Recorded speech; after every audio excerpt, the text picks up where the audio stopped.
Muhammed ve Ali Muhammed'e salavat ediyoruz. Allahümme sallallahu Muhammed Ali Muhammed Hanım Fatime-i Zahra salamullahi aleyhanın məclisinə cəm olmuşuq. O xanımın pak və mütəhhər ruhuna salavat ediyoruz. Allahümme sallallahu Muhammed Ali Muhammed. Dünyadan gedən seyidlərimiz, alimlərimiz, müştəhidlərimiz, boynumuzda haqq qoyur dünyadan gedən ustadlarımız, müəllimlərimiz və valideynlərimizi yad edəyək. O şəxslər ki, bizlərlə bir yerdə, bu məclislərdə iştirak edərdilər. İndi dünyalarını dəyişiblər, onların da ruhlarına salavat zikr edin inşallah. Allahümme sallallahu Muhammed. Seyyid-i Şəhəda İmam Hüseyin Aleyhisselam başda olmaqla Kərbala şəhidləri, Azərbaycan şəhidləri, Qarabağ şəhidləri və nə qədər din yolunda, vətən yolunda, haqqaniyyət yolunda, Qur'an yolunda, Əhl-i yolunda canını fəda edən şəhidlərimiz olub, ruhlarına salavat zikr edin inşallah. Allahümme sallallahu Muhammed. Birinci gündən bugünə qədər burada hər növ xidmət edənlərin, iştirak edənlərin, öz ehsanı ilə, iştirakı ilə, hər növ burada xidmət edənlərin də özlərinin ailəvi salamətliyinə və dünyadan gedənlərin ruhuna salavat zikr edin inşallah. Allahümme sallallahu Muhammed Ali Muhammed. Sonuncu salavatı da Allahın yer üzərində sonuncu hüccəti olan ağamız, Mevlamız İmam Zaman ağanın salamətliyinə və tezliklə zuhur edib dünyanı ədalətlə doldurmasına xatir ucalı salavat zikr edin. Allahümme sallallahu Muhammed Ali Muhammed. Euzu billahi mineşşeytanirracim. Bismillahirrahmanirrahim. Ve bihi nesta'in. Ve huve hayrun nasirin ve mu'in. La havle ve la kuvvete illa billahil aliyyil azim. Sümme salatu ve selamu ala seyyidina ve nebiyyina ve habibi kulubina ve şefi'i zunubina Ebil Qasimi Muhammed. Allahümme sallallahu Muhammed. آله الطيبين الطاهرين ولعنة الله على أعدائهم أجمعين من الآن إلى قيام يوم الدين. اللهم صل على فاطمة وأبيها وبعلها وبنيها والسر المستودع فيها. Allah Teala bizim bu azadarlığımızı, bu məclisimizi öz dərgahında ali dərəcədə qəbul etsin və bizləri o xanım Fatime-i Zəhra salamullahi aleyhanın şəfaatindən nəsib eləməsin inşallah. Günlərdir ki, burada ruhanilər sizə xidmət edirlər, müxtəlif mövzularda o xanımın həyatından, fəzilətlərindən. Biz də keçən söhbətlərimizdə işarə elədik, xanım Fatime-i Zəhra salamullahi aleyhanın bütün bəşəriyyətə bir nümunə olması haqqında İstəyirəm o mövzunu davam edək. Biz xanım Fatime-i Zəhra salamullahi aleyhanı necə tanıyırıq? Biz onu Quran vasitəsilə, Əhl-i Beyt əleyhissalamın hədisləri vasitəsilə və onun həyat tərzinə baxıb onu tanıyırıq. Amma təkcə tanımaq kifayət eləmir. Yaxşı, neçə gündür biz tanıyırıq, cürbəcür mövzularda ruhanilər istəyirlər sizə tanıttırsınlar xanım Fatime-i Zəhranı. Amma tanıyandan sonra ona bənzəmək lazımdır. Yaxşı, biz bildik, xanım Fatime-i Zəhra salamullahi aleyha bütün bəşəriyyətə, yəni nəinki xanımlara, bütün bəşəriyyətə bir nümunədir, bütün insanlığa bir nümunədir. Baxmayaraq ki, qısa bir ömür sürüb, yəni məşhur rəvayətə görə 18 il ömür sürüb, amma bərəkətli bir ömürdür. Bərəkət çoxluğa deyilmir, bərəkət təsirin çoxluğudur. Bərəkət budur ki, təsirlidir. Ola bilər bir insan çox yaşayıb, 70-80 il yaşayıb, amma bu ömürdə heç kəsə bir xeyri dəyməyib, namaz qılmayıb, oruç tutmayıb, bir də olsun Allaha səcdə eləməyib. Bunun heç bir bərəkəti yoxdur. Amma məsələn, alimlərimiz var, 30 il, 40 il yaşayıblar, əsərlər qoyublar, gediblər. Qısa ömürdə böyük əsərlər, böyük kitablar yazıblar, gediblər. Həmçinin xanım Fatime-i Zəhra salamullahi aleyha da 18 il qısa bir ömürdür. Amma bu ömürdə bütün bəşəriyyətə və bütün insanlığa nümunə ola biləcək dərslər var xanım Fatime-i Zəhra'da. Biz xanım Fatimə Zəhranı tanıyırıq əməli salih bir övlad kimi. Necə Peyğəmbərimizə əməli salih bir övlad idi. İstəyirəm ailə mövzularında biz xanım Fatimə Zəhranı tanıyaq. Bir övlad kimi, həyat yoldaşı kimi və bir ana kimi necə idi ailədə. Biz bunu biləndən sonra, yəni biz də ona bənzəməliyik. Baxın, xanım Fatimə Zəhra salamullahi aleyha əməli salih bir övlad kimi bizə bir nümunədir. O Peyğəmbərə necə ehtiram göstərirdi bir ata olaraq. Hətta yazırlar ki, Peyğəmbər müharibələrdən qaydanda onun yaralarını xanım Fatimə Zəhra salamullahi aleyha sarıyardı. Sarğı qoyardı. Yəni, müharibədə o yaralananlara Peyğəmbər evə gələrdi, xanım Fatimə Zəhra onun yaralarını bağlayardı. Ona görə Peyğəmbər deyir ki, Zəhra mənə qayğıkeş bir ana kimi mənə qayğı göstərir. Ona görə ona Ümmi Əbiha ləqəbini verir. Yəni, atasının anası. Sanki mənə bir ana kimi qayğı göstərir. Bu Ümmi Əbihanın bir dənə də mənası var. Ariflər düzdür, Peyğəmbər deyib ki, mənim atasının anası, yəni ana kimi mənə qayğı göstərdiyinə görə Ariflər biraz da dərinə gediblər. Deyirlər ki, Peyğəmbər niyə ona Ümmi Əbiha deyib, atasının anası? Çünki hədis-i qudsidə var da, Allah Peyğəmbərə deyir ki, ya Peyğəmbər, Əli olmasaydı, səni yaratmazdı.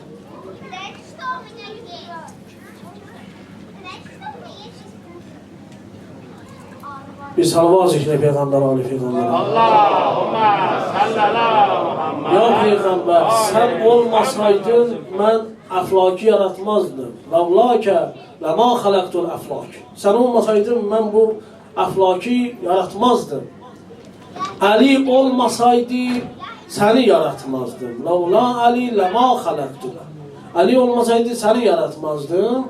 Sonra deyir, ləvlə Fatimə ləmə xələqtukuma. Fatimə olmasaydı, sizi ikinizi də yaratmazdı. Yəni, onların da yaradılışının səbəbi xanım Fatimə Zəhra salamullahi aleyhadır. Bu ariflər deyirlər ki, bu Ümmü Həbiyanın bir ləqəbi də budur. Atasının anası, yəni Peyğəmbərin də yaradılış səbəbi xanım Fatimə Zəhra salamullahi aleyhadır. Sözüm onda deyil. Yəni, necə Peyğəmbərə bir ata kimi ehtiram göstərirdi xanım Fatimə Zəhra. Həmişə onun qarşılayardı Peyğəmbəri. Biz həmişə Peyğəmbərin xanım Zəhraya ehtiramını danışmışıq. Amma xanım Zəhranın da Peyğəmbərə ehtiramı çox uca olub. Həmişə onu qarşılayardı, əllərindən öpərdi. Onu necə sevirdi xanım Fatimə Zəhra, ona necə ehtiram göstərirdi. Bunlar hamısı bizə bir nümunədir. Ayə ki, nazil oldu ki, Quran-ı Kərimdə o cahil ərəblər, o nadanlar Peyğəmbəri öz adı ilə çağırırdılar, Peyğəmbərə hörmətsizlik edirdilər. Ayə nazil oldu ki, Peyğəmbəri bir-birinizi çağırdığınız kimi çağırmayın. Ona ya Rəsulallah deyir. Bu ayə nazil olandan sonra xanım Zəhra da başladı Peyğəmbərə ya Rəsulallah deməyə. Bir neçə dəfə ya Rəsulallah deyəndən sonra Peyğəmbər buyurdu ki, qızım, bu ayə sənin barəndə nazil olmuyor. Bu ayə o təkəbbürlü, o cahil ərəblər üçün nazil olur ki, onlar məni öz adımla çağırırdılar. Amma sən isə mənə atadır. Sən mənə ata deyəndə mənim ürəyim sevinir, mənim ürəyim şad olur. Amma yenə də xanım Fatimə Zəhra çəkinərdi, elə ya Rəsulallah deyərdi. Yəni, Peyğəmbərə bu qədər ehtiramı var idi. Baxın, bu məclisin əksəriyyəti cavanlardır. Yəni, biz bugün xanım Fatimə Zəhradan bu dərsi alaq, valideynə necə ehtiram eləmək lazımdır, valideynin necə hörmətini saxlamaq lazımdır. Allah Teala Quran-ı Kərimdə o qədər valideynə hörmətə dəyər ehtiram verir ki, harada buyurursa, mənə ibadət edin, mənə şərik qərar verməyin, Quran-ı Kərimdə bu sözün ardınca buyurur və bil valideyni ihsan və valideynimizə yaxşılıq edin, ihsan edin. Deməli, Allaha ibadətdən sonra dində ən mühüm əməl hansıdır? Valideynə yaxşılıq eləmək, valideynin xidmətində olmaq. sağlığında onların qədrini bilməkdir. Sağlığında onların duasını əldə eləməkdir. Baxın, böyük alimlər, ariflər öz ali məqama çatmaqlarının sirrini ata-ananın duasında görürlər. Deyirlər, bizim bu ali məqama çatmağımızın sirri ya atamın, ya anamın duası səbəb olub. Deyirlər, mən bu məqama çatmışam. Mən buna bir neçə nümunə gətirə bilərəm böyük alimlərimizdən. Bir dənə atanın duasına misal gətirərəm, bir dənə ananın duasına. Bilək ki, ata-ananın duasının bizim həyatımızda nə qədər böyük əhəmiyyəti var. Baxın, Şeyx Hüseyn Zahid bizim böyük alimlərimizdən olub. Əvvəl alim deyildi. Əvvəl qapı düşərdi, o vaxtı neft satardılar, neft. Bu da neft satan idi, ona deyərdilər neftçi Hüseyn. Sonradan gəldi oldu alim, Şeyx Hüseyn Zahid. Bundan soruşurlar, deyirlər, ağa, sən vaxt var idi, neft satardın küçələrdə. Necə oldu, sən belə bu qədər alim məqama ucaldın, bizim böyük alimlərimizdən oldun. O cavab verir ki, valla mən anamın duasının sayəsində gəlib bu məqama çatmışam. Deyir, necə? Deyir, mən cavan idim, anam da yataq xəstəsi idi, anama mən qulluq edirdim. Yəni, bütün ehtiyaclarını mən eləyirdim də, yataq xəstəsi idi. Hətta üzr istəyirəm, onun təbii ehtiyacını görmək üçün onun yanında bir dənə qab qoyurdum, otaqdan çıxırdım, müəyyən müddətdən sonra otağa daxil olub, qabı götürüb paşlayırdım. Yəni, bir dəfə yenə bir dənə qab qoydum onun yanında, təbii ehtiyacını görmək üçün. Otaqdan çıxdım, məsələn 10 dəqiqədən sonra, 15 dəqiqədən sonra girib o qabı götürüb paşlamalıydı, amma yadımdan çıxdı. Yadımdan çıxdı, bir neçə saat keçdi üstündən. Birdən yadıma düşdü ki, vay, mən o qabı götürüb paşlamalıydım, yadımdan çıxıb. Getdim, otağa daxil oldum, gördüm, gec gəlmişəm də, yəni otağı nəzasət iyi bürüyüb, anam narahatdır. Deyir, mən o qabı götürmək istəyəndə, anam əsəbləşmişdi. Deyir, ayağı ilə o qabı itələdi mənim üstüme. Deyir, o qabda olan nəzasət mənim paltarıma, üzümə töküldü. Amma deyir, mən heç nə demədim. Bir kəlmə də demədim. Getdim, özümü də pakladım, qabı da pakladım, gəldim anamın yanına. Deyir, anamın yanına gələndə gördüm, o peşman olur. Baxdı mənim üzümə, dedi, Hüseyn can, məni bağışla balam, sənin üstümü batırdım mən. Deyir, mən ona dedim ki, anacan, narahat olma. Mən uşaq olanda dəfələrdən sənin üstümü batırmışam. Sən bir dəfə mənim üstümü batırmışsan da, nə olar ki? Heç narahat olma. Deyir, anam sevindi mənim bu sözümə. Dedi, Hüseyn can, Allah səni uca eləsin. Allah səni əhl-i beyt elminə xidmət edən alimlərdən qərar versin. Ananın bu duasından sonra, deyir, Şeyx Hüseyn deyir ki, mən bi-ixtiyar məndə dini elmlərə həvəs yaradım. Gəldim, dini hovzada təhsil aldım, müvəffəq oldu, ona dedilər Şeyx Hüseyn. Biraz da özü nəfsini pak edir, o qədər təqvalı olur, ona Zahid ləqəbini verirlər. Gəldi, oldu Şeyx Hüseyn Zahid. Ananın duasının nəticəsində. Bu ananın duasına bir misal. Bir dənə də var, böyük müştəhidlərimizdən var ki, Ayətullah Xorasani səhv eləmirəmsə, bir tələbəsi gəlir Ayətullah Xorasaninin yanına, deyir, ağa, mənim ruzim yoxdur. Hara əl atıram, ruzi bərəkətim yoxdur. Görəsən, səbəb nə ola bilər? Ayətullah Xorasani də bundan soruşur. Adətən ruzi problemlərin səbəbi, biz bunu təcrübələrdə görmüşük. Valideyninlə Allah göstərməsin, kimisə valideynin ehtiramı pisdir.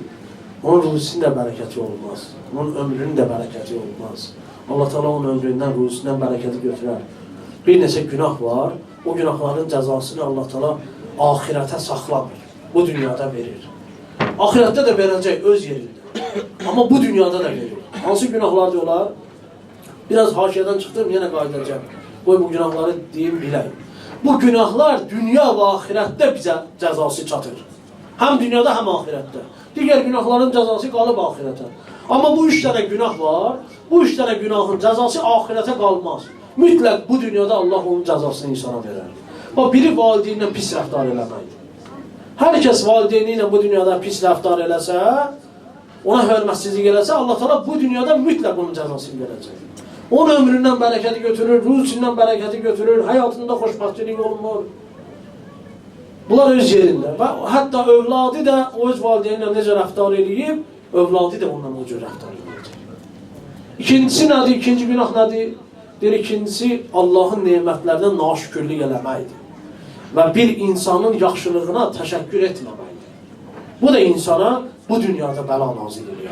O insan əgər naşükür olsa, Allah Teala Quran-ı Kərimdə buyurur ki, İn şəkartum əzidənməkum. Əgər şükr eləsəniz, sizə verdiyim nemətləri artıraram. Və in kəfartum, innə əzabi ləşədid. Əgər nemətlərimə küfr eləsəniz, şükr eləməsəniz, o neməti alaram sizdən, əzab nazil edərəm, bəla nazil edərəm. Ona görə gərək Allahın nemətlərinə həmişə şükr edəyəm.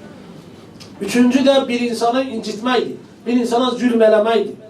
Kimisə bir insan zülm eləyibsə, nahaq yerə zülm eləyib, incidib, o heç vaxt cəzasız qalmayacaq.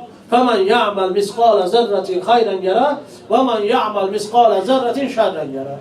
Zərrə qədər də xeyr iş görsən, onu görəcəksən, Quran deyir. Onu görəcəksən, yəni həm dünyada, həm ahirətdə görəcəksən. Bu yaxşılığın da əvəzini bu dünyada mütləq görəcəksən, ahirətdən qabaq. Pisliyin də cəzasını ahirətdən qabaq bu dünyada mütləq görəcəksən.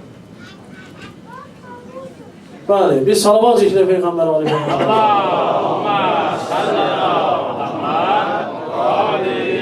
Tələbə gəldi Ayətullah Müştəhid Xorasanın yanına, dedi, ağa, bəs mənim ruzim kəsilib. Hara əl atıram, ruzi yoxdur, bərəkət yoxdur. Ağa dedi ki, valideynlərinlə münasibətin, rəftarın necədir? Dedi, vallahi, o yaxın günlərdə anamın qəlbinə dəymişəm. Necə? Bir işte getdim evə, gördüm anamla yoldaşım, həyat yoldaşım mübahisə edirlər. Heç mən bilmədim günah kimdədir, təqsir kimdədir. Gəldim anamın üstünə, dedim ana bəs dedim. Elə beləncə bir dənə bu kəlmədir, qışqıra-qışqıra bunun üstünə dedim ki, ay ana bəs dedim. Nə istəyirsən mənim həyat yoldaşım? Deyirəm mən ona bu sözü deməyim, o heç nə mənə demədi. Ağlaya-ağlaya getdi öz otağına. Qəlbinə dəydi mənim sözüm. Heç mən bilmədim, mən günah kimdədir, bəlkə həyat yoldaşımda idi. Heç bilmədim, amma qışqıra-qışqıra anamın üstünə dedim ki, ay ana, bəs dedim, nə istəyirəm mən həyat yoldaşım? Bir dənə bu söz onun qəlbinə elə dəydi ki, o ağlaya-ağlaya getdi öz otağına. Ayətullah Xorasanı deyir ki, elə ona görə sənin özün kəsilib. Get, ondan üzr istə, onun əllərindən öp, o səni bağışlasın, o sənə dua eləsin, sənin özün düzələcək. Gəldim evə, dedim, anacan, əllərindən öpdüm, ayaqlarından öpdüm, məni bağışla günə. O günləri sənin qəlbinə dəydim. Dedi, oğul, sən mənim balamsan, mən yenə səni bağışlayıram. Eybi yoxdur, Allah da səni bağışlasın. Allah sənin üçün rüzi bərəkət qapılarını açsın. Ana belədir, ana mehribandır. Ana bağışlayar. Biz ana məclisinə gəlmişik. Xanım Zəhra təkcə Seyyidlərin anası deyil, bütün ümmətin anasıdır. İnşallah o qiyamətdə də bizə analıq eləyəcək. Hədisdə də var. Hədisdə də var ki, o məni sevənlər, mənim şiyələrim var. Xanım Fatimə Zəhra deyir, o Xanım Zəhranın şəfaati ilə onlar hamısı cənnətə gedəcək inşallah. Ona görə elə ona Fatimə deyiblər. O ayırandır. Cənnətlə cəhənnəmi ayırandır. Onu sevənlər inşallah cəhənnəmdən uzaqdırlar. Əlbəttə təkcə sevməklə iş qutarmır, yəni onlara bənzəmək lazımdır, onların yolu ilə getmək lazımdır. Baxın, ananın duasına misal gətirdik. Ana dua elədi, bunun ruzi yenə düzəldi. Amma atanın duası, buna da bir misal deyim, keçək bunun üstündən. Ayətullah Mərəş-i Nəcəfi, o da bizim böyük alimlərimizdən olub, İmam Zaman ağa ilə rabitəsi olan alimlərdən idi. O deyir ki, ondan da soruşurlar ağa, necə oldu bu məqama çatdı? O deyir, mənim atamın duası səbəb oldu, mən məqama çatdı. Onun atası da müştəhid idi, alim idi, seyyid idi. Deyir, bir gün səhər yeməyinə durmuşdu, anam mənə dedi ki, get atanı da çağır səhər yeməyinə. Gəldim atamın otağına daxil oldum, gördüm atam yatıb. Onu necə oyadım ki, o diksinməsin, narahat olmasın. Yavaş-yavaş gəldim onun ayaq tərəfinə, onun ayaqlarının altından öpdüm. O gözlərini açdı, məni gördü, dedi, Mərəşi, neyinirsən? Dedim, atacan, istənim sən belə diksinməsən, sənin səhər yeməyini oynatmaq istədim. Deyir, o mənə dedi, Mərəşi, Allah səni uca eləsin, Allah sənin məqamı və ali eləsin. Allah'tan istəyirəm, Allah səni əhl-i beytin elminə xidmət edən alimlərdən qərar versin. Və atamın bu duasından sonra mən gəldim oldum Ayətullah Mərəş Nəcəf. Baxın, ata-ananın duasının insan həyatında rolu çox böyükdür. Ona görə mən cavanlara tövsiyə edirəm ki, yəni sağlığında ata-ananın duasını əldə eləmək lazımdır. Sağlığında onların qədrini bilmək lazımdır. Xanım Fatimə Zəhra salamullahi aleyha bu yolda bizə bir nümunədir. Yəni heç vaxt Peyğəmbərin yanında danışmazdı. Sual verərdilər, məsələn, heç vaxt xanım Zəhra danışmazdı. Və yaxud ədəb əxlaq qaydalarına atanın yanında necə riayət eləmək lazımdırsa, onun ən gözəl formasına xanım Fatimə Zəhra riayət edir. Bu bizə bir nümunədir. İkinci, xanım Fatimə Zəhra salamullahi aleyha həm də bir ana kimi nümunədir. Xanım Fatimə Zəhra salamullahi aleyha İmam Həsən, İmam Hüseyin, xanım Zeynəb, Ümmü Gülsüm kimi övladlar tərbiyə edir. Və bu da nümunədir bütün xanımlara ki, övlad necə tərbiyə eləmək lazımdır, övladı necə böyütmək lazımdır. İmam Həsən ağa deyir ki, anam bizi cümə axşamı yığardı bir yerə. Cümə axşamı bizi bir yerə yığardı. Bizə söhbət eləyərdi. Dini söhbətlər eləyərdi. Bizlə sual-cavab eləyərdi. Elm, bilik öyrətmək, uşağa elm, bilik öyrətmək məsələsi. Onlara deyir, bizə namaz öyrədərdi. Gəlin falan namazı qılayıq. Gəlin, məsələn, müstəhəb orucları tutayıq. Baxın, ata, ana övladın tərbiyəsinə fikir verməlidir. Ya, mənim övladım görəsən kimdən dostluq verir, kimdən gəzir. Biz bu məsələləri riayət eləməliyik. Loğmanın öz oğluna elədiyi nəsiyyətlər var, Quran-ı Kərimdə və hədislərdə bizə gəlib çatıb. Allah Teala Loğmanın adına bir surə nazil edib Quran-ı Kərimdə. Və Loğmanın öz oğluna elədiyi nəsiyyətləri Allah Teala daxil edib bəzilərini Quran-ı Kərimə, bəziləri hədislər vasitəsilə gəlib bizə çatır. Görün, nə qədər dəyərli nəsiyyətlərdir ki, Allah Teala o qədər nəsiyyətlərə dəyər verir ki, onun sən bir hərfinə belə dəstəmazsız toxuna bilmərsin. Yəni artıq Quran ayəsi. Və təkcə Quran ayəsi olduğuna görə təkcə Loğman oğluna aid deyil, qiyamətə qədər bütün müsəlmanlara aiddir o sözlər. Orada Loğman deyir ki, oğul, namaz qıl. Biz bundan nə başa düşürük? Yəni, ata uşağına deməlidir, oğul, namaz qıl, oruçdur. İmanlı insanlarla oturdur yine, alimlərlə oturdur yine. Cahillə otururlar, cahillə, nadanla oturub durma. Çünki cahillərlə oturub dursan, cahil olarsan. Belədir də, insan alimlə otursa alim olar, cahillə otursa cahil olar. Seyyid Əzim Şirvani yazırdı, nadan ilə əyləşmə, gedib aqili axtar. Bu cəhl ilə bir kəsb-i kəmal eyləmək olmaz. Nadanla, cahillə əyləşmə, sən o kəmalata, ali məqamlara çatmaq istəyirsənsə, yəni aqil adamlarla, ağıllı adamlarla, savadlı adamlarla oturdur yine. Bəli, bir ana kimi deyir, bizə maraqlanardı, bizə oruç tutmağı tövsiyə eləyərdi, müstəhəb oruç tutmağı, müstəhəb namaz qılmağı tövsiyə eləyərdi və bizlə hətta məsləhət eləyərdi. Bəzən ata, ana öz övladına dəyər verməlidir, çağırmalıdır, ondan məsləhət eləməlidir. Oğul, mən bir iş görmək istəyirəm, sən nə məsləhət edirsən? Bu, ona dəyər vermək çox gözəl bir şeydir. Din buna təşviq edir ki, övladlarınıza dəyər verin, onlardan məsləhət edin. Biz salavat yüklə Peyğəmbər.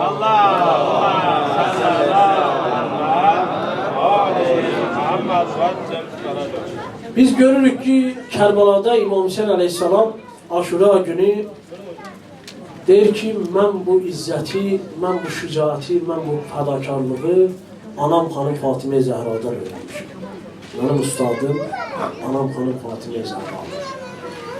Sən övladlarına necə bir ana olub, necə qayğıkeş, necə mehriban bir ana olub, bu cəhətdən də xanım Fatimə Zəhra bütün bəşəriyyətə və bütün insanlığa bir nümunədir. Əlbəttə, bu əməli şəkildə olsa daha gözəl olar.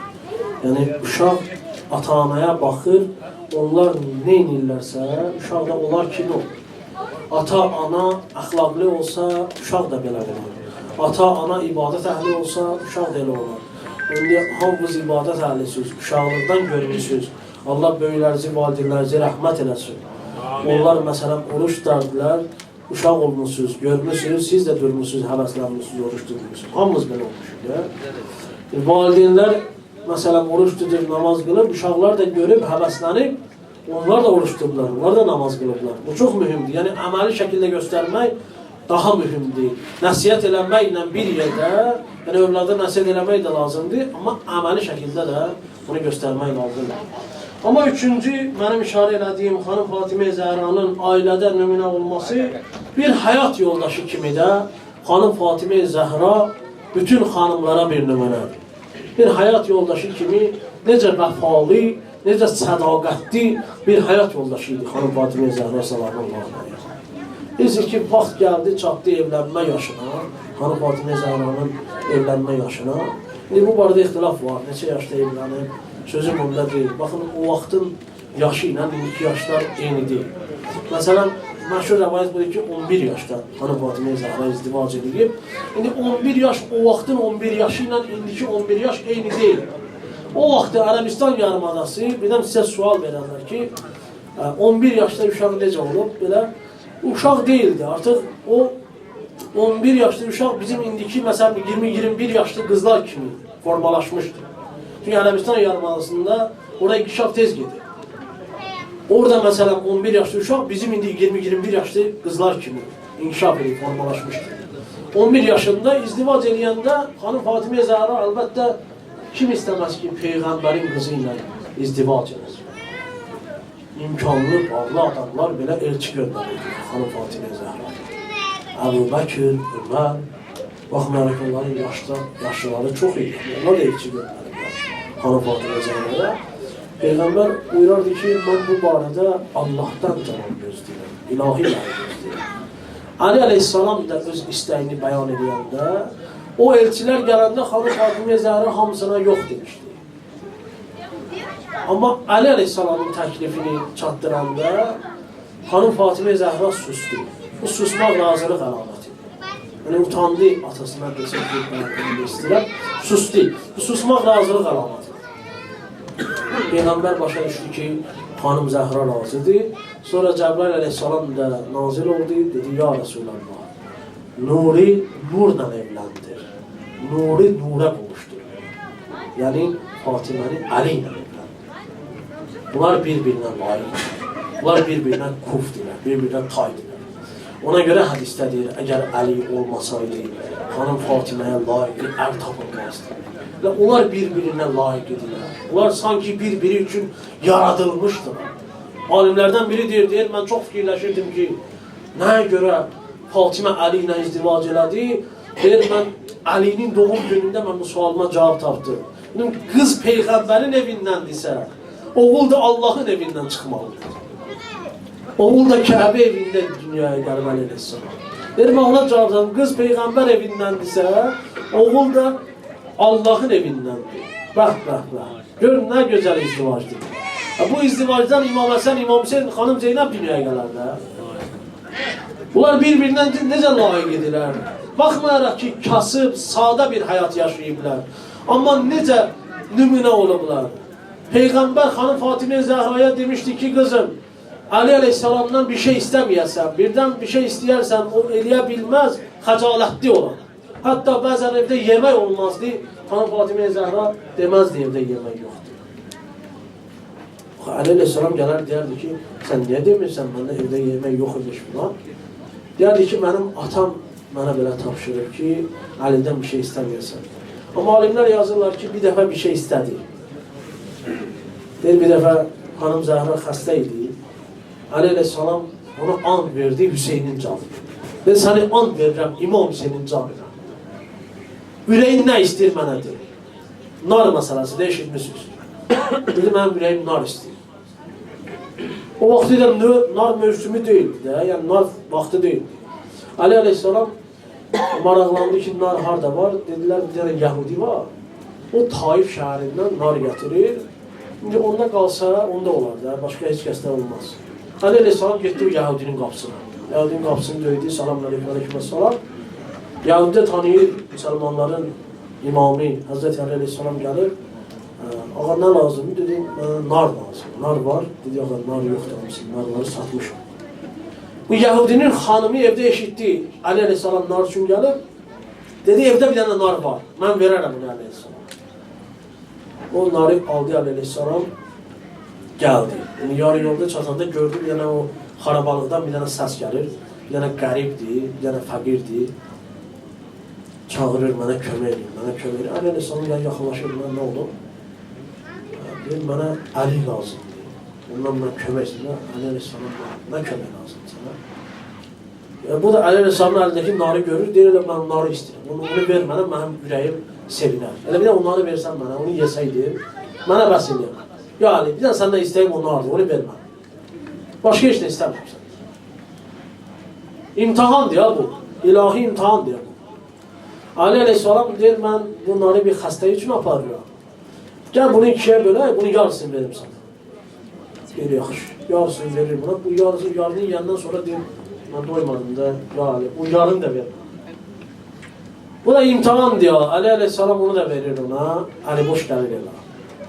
Baxın, indi bizim xanımlarımız olsa, deyərlər ki, sənin ömründə bir dəfə səndən bir şey istədim, onları da getdim, verdim fəqrə.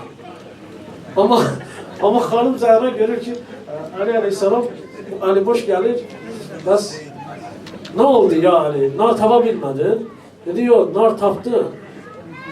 Nar tapdım, amma bir fəqir var idi, bəs bunları istədi, verdim ona. Dedi, yaxşı eləmişsin. Allah qəbul eləsin. Yəni, heç narahat olma. Gördülər, qapı döyülür. Elə bu anda qapı döyüldü. Salman-ı Farsi qapını döyüb gətirdi, əlində xonçada cənnət narı, cənnətdən gələn nar. Gətirdi, qoydu süfrəyə. Dedi, bunu Peyğəmbər göndərib, ya Ali. Ali Aleyhisselam baxdı, xonçada 9 dənə nar var. Dedi, yaxı, bu Allah tərəfindən ola bilməz. Dedi, niyə? Dedi, Allah deyir ki, mən bir dənəyə 10 dənə verərəm. Niyə burada 9 dənədir?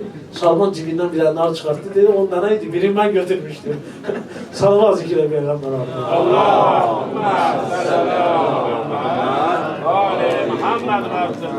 Bəli, baxın, bunlar necə bir-birinə layiq olublar, necə bir-biri ilə həyat sürüblər. Əgər ailələr bunlardan nümunə götürsə, vallahi heç bir ailədə boşanma təlaq olmaz. Baxın, xanım Fatimə Zəhra salamullahi aleyha Həzrəti Ali Aleyhisselama ömrünün sonlarında bir-biri ilə söhbət ediblər. Xanım Fatimə Zəhra Ali Aleyhisselama deyir ki, ya Ali, bizim həyatımızda 3 dənə şey heç vaxt olmadı. Baxın, ailələrdə bu 3 dənə şey gərək olmasın. Olmasa o ailələr davamlı olar, əbədi olar. Nədir onlar? Xanım Fatimə Zəhra deyir, birincisi yalandır. Mən heç vaxt və heç vaxt sənə yalan danışmadım. Bizim ailədə yalan olmadı. İkincisi, xəyanətdir. Allah göstərməsin. Heç vaxt mən sənə xəyanət eləmədim. Ailələrdə xəyanət gərək olmasın. Üçüncüsü də mən səndən heç vaxt və heç vaxt müxalifətçilik eləmədim. Sən mənə bir sözü deyəndə mən deyim, yox, mən bunu eləmirəm, demişəm, baş üstə. Sənin hər istəyibə mən ləbbək demişəm. Bu 3 dənə şey olsa ailələrdə, o ailələr davamlı olur. Sonra deyir, ya Ali, sən məndən razı qaldın ya yox. İndi Ali Aleyhisselam görünəcək xanım Zəhraya deyir.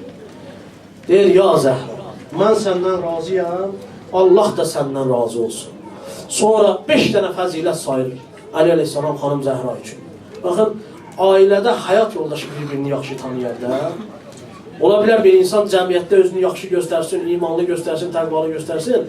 Amma həyat yoldaşı, evin içi bilir ki, bu evdə nə cür. Ali Aleyhisselam xanım Zəhranı 5 dənə fəzilətlə tərif edir. Deyir, ənti a'ləmu billah. Ya Fatimə, sən Allahı daha yaxşı tanıyırsan. Sənin Allah barədə elmin daha çoxdur. Və əbər və sən bir sahibisən. Yəni, öz sevdiklərini Allah yolunda fəda eləyənsən. Sən təqva nümunəsisən.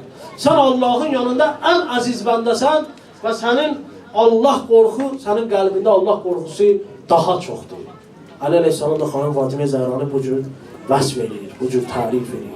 Ali Aleyhisselam Nəhcül Bəlağada 28-ci məktub var. Muaviyyəyə yazın Ali Aleyhisselamın məktubu.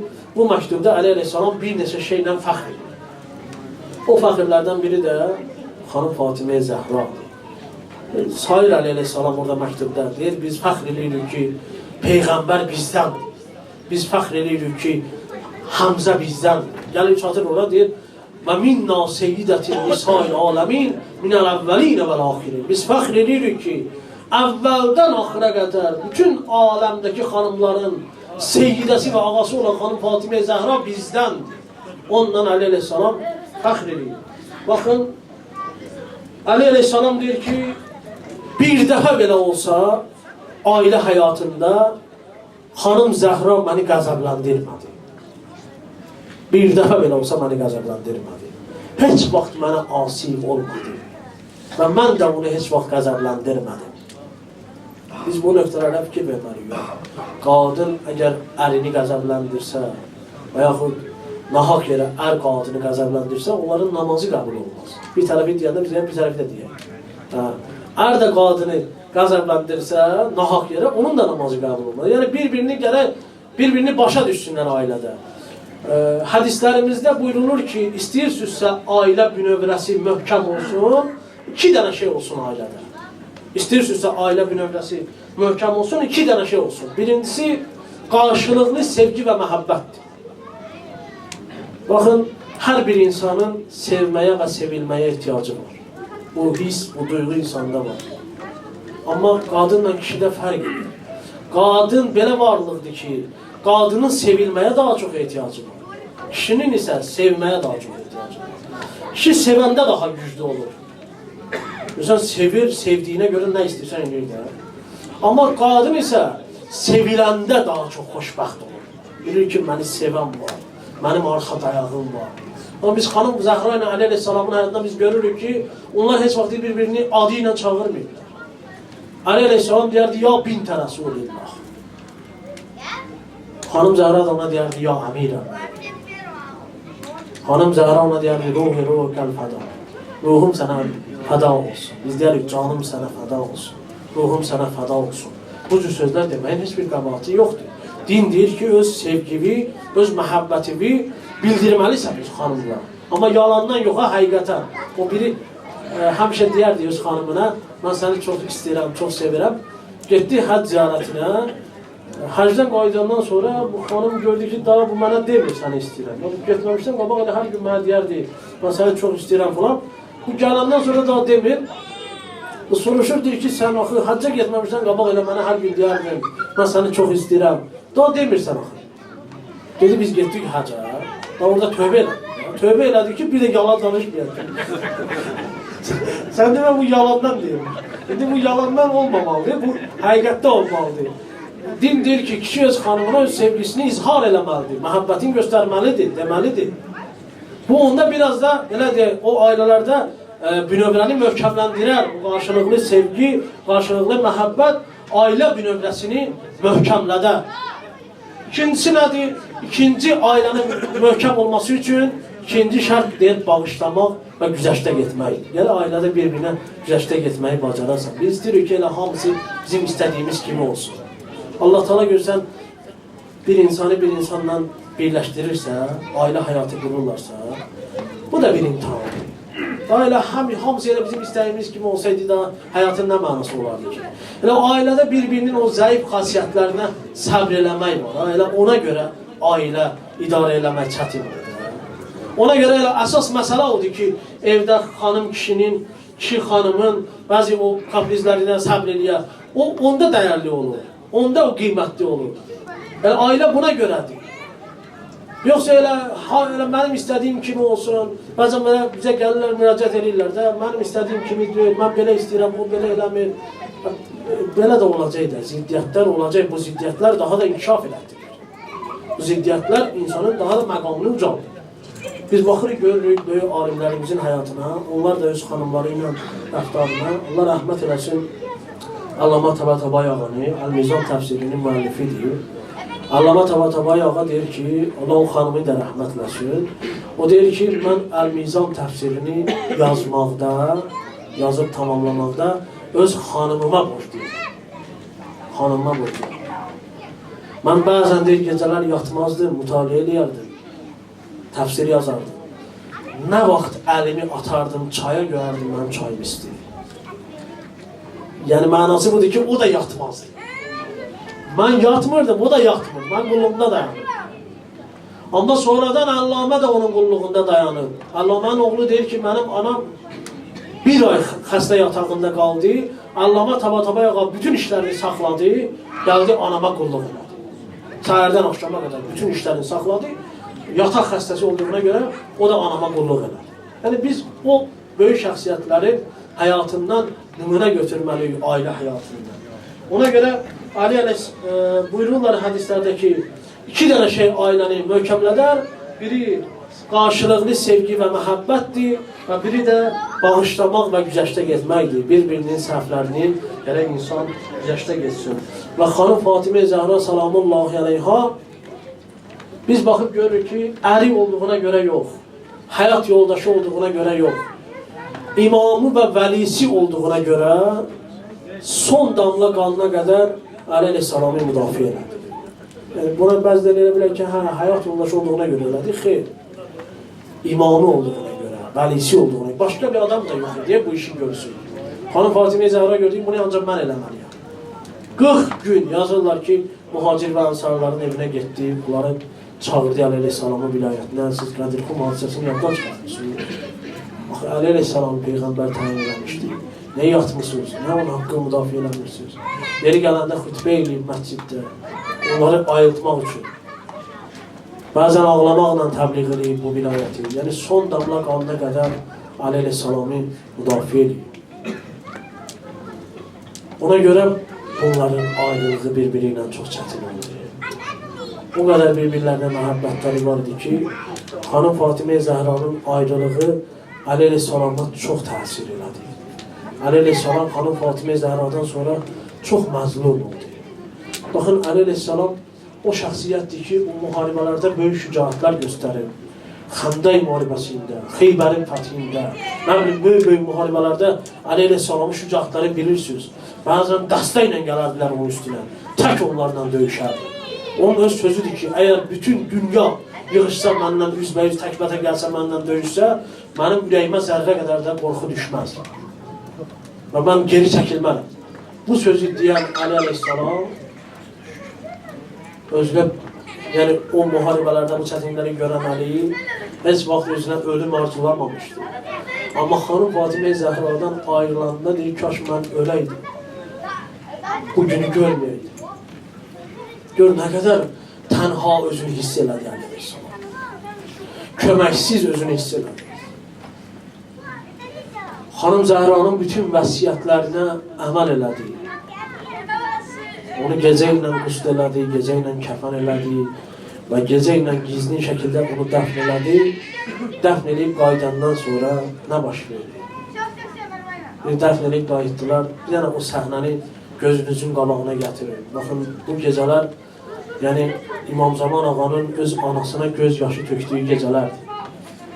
Biz də elə bil ki, o İmam Zaman ağaya şərik olun, qəminə şərik olun. Bir dənə o səhnəni gözümün qabağına gətir, onda bilərsən. Ana yoxdur, ananın yeri boşdur. Gəliblər evə balalar, hərəsi evin bir küncündə oturub ağlayır. Biri Əli əleyhissalamdan soruşur, anam haçan gəlir. Biri deyir, anam hardadır. Biri deyir, anam haçan gəlir. Əli əleyhissalam bilmir bunlara nə cavab versin. Gəlir bir-bir bunları sakitləşdirmək üçün öpür bunları. Zeynəbi öpür, İmam Hüseyni öpür, Ümmü Gülsümün mənim qolalarım. Ağlamayın, mənim güllərim. Ağlamayın, sizə qurban olun. Başlayır onları sakitləşdirməyə. Bir təhər bunları sakit eləyir. Amma görür İmam Həsən ağa sakit olmur. Deyir, Həsən can, axı sən mənim böyük övladımsan. Sən sakit olmasan, mən bu uşaqları necə sakit edəyərəm?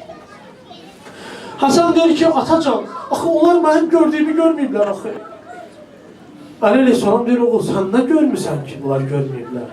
İmam Həsən ağanın da deyirlər ki, 47 yaşı var idi, amma 70 yaşlı insana bənziyirdi. Niyə? Və indi deyəcəyəm onun səbəbini. Onu qocaldan nə idi? Deyir, atacan, onlar mənim gördüyümü görməyiblər axı. Sən də görmüsən, oğul. Deyir, mən anamla küçədə gəlirdim, o dar küçədə. Sani çıxdı bizim qabağımıza, o fədəkin kağızını istədi. Anam onu verməyəndə O məlun elə möhkəm bir şillə vurdu mənim anamın qulağına. Anam yıxıldı yerə, onun sırğası düşdü, sındı. Bir gördüm anam əlləri ilə yerdə nəsə axtarır. Dedim, anacan, nə olub sənə? Dedi, Həsəncan, gözlərim görmür. Görə elə möhkəm şillə vurdu ki, İmam Həsən deyir, əlini açdı, həmin o sınmış sırğanı göstərdi əleyhissalama.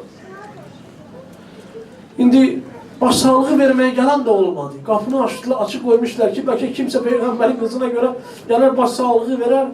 Heç kəs də gəlmədi. O yaxın səhabələr elə olar idi. 7 nəfərlə dəfn olundu xanım Fatimə Zəhra. İndi Salman istəyir Əli əleyhissalama təsəlli versin. Gördü Əli əleyhissalamın vəziyyətini. Əli əleyhissalam sakitləşmir. Salman istəyir Əli əleyhissalama təsəlli versin. Salman deyir, ya Əli, sakit ol, Allah'tan gələn bəladır, səbr elə filan. Əli əleyhissalam dedi, Salman, mən bir təhər səbr eləyərəm. Allah mənə səbr verər inşallah. Amma mən bu uşaqları sakit eləyə bilmirəm. İndi Salman da istədi bir metod, bir məsələn söz desin. Dedi ki, ya Əli, bu uşaqlar xanım Zəhranın əmanətlərini görürlər. Onun libasını görürlər, onun paltarını, onun əşyaları görürlər, qanlanırlar. Bəlkə bu xanım Zəhranın paltarlarını gizlədək, bəlkə onun əşyalarını gizlədək, onları görməsinlər, onda da ağlamazlar, o yadlarından çıxar. Amma gör Əli əleyhissalam nə dedi? Dedi, Salman, yaxşı xanım Zəhranın əşyalarını gizlətdik, bəs qapı ilə divarı mən neyniyim? Ələ lənətullahi aləl qovməz.